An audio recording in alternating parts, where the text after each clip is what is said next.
Hi, this is Jackie from ESLspeaking.org. So today I'm going to talk about my top interactive ESL teaching techniques. So number one is pair or small group work. So whenever possible, I like to get my students working in pairs or small groups of 3 or 4, instead of in a more teacher-centered way, like me at the center of the class and then all the students talking to me. Yeah, it's more interactive if the students are talking one-on-one with each other. So that's generally how I will structure my class whenever possible. The second way to make your class more interactive is to do the think, pair, share. So if students are working on something, maybe like a little bit of book work or something like that, I get them to do the book work, think about it by themselves, and then I put them in a pair and they can share answers together, and then we share answers together as a class. So that just gives students a little bit more interaction with a partner before I ask, say, like 1 out of 20 students what the final answer is. The third idea to make your class more interactive is to think about information gap activities.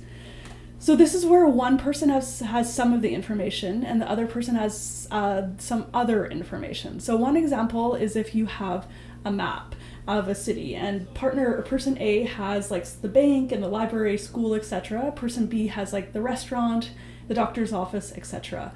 And they have to talk together to find out what the missing buildings are on each of their maps. The fourth idea for an interactive class is picture prompt. So this is where you put a picture up that's related to the topic of the day, and then you can elicit some information from the students. So for example, if I'm talking maybe about like colors with my students, I'll put up a picture of a very colorful thing, and then I'll say like, what color is his t-shirt? And then maybe some students will say yellow. Oh yes, that's a yellow t-shirt. And then you could say, what color are the leaves on the tree? Oh, they're green? Yes, the leaves are green.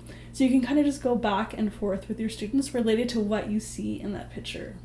All right, the next idea I have is small group board games. So I love to play board games in real life, and I like to get my students playing board games whenever possible.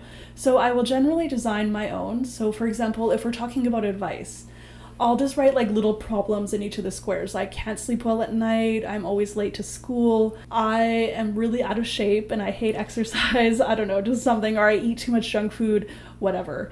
And then students in small groups, they have to like go to a square just kind of based on a dice roll, and then they have to give a little bit of advice about that. So I generally will put students into groups of 3 or 4 and then let them play together. So that's a really interactive way to get them giving lots and lots of advice. All right, so those are it for my interactive ESL games and activities. Please check out my book, 103 Low Prep ESL Speaking Games and Activities. Okay, until next time. Bye, everybody.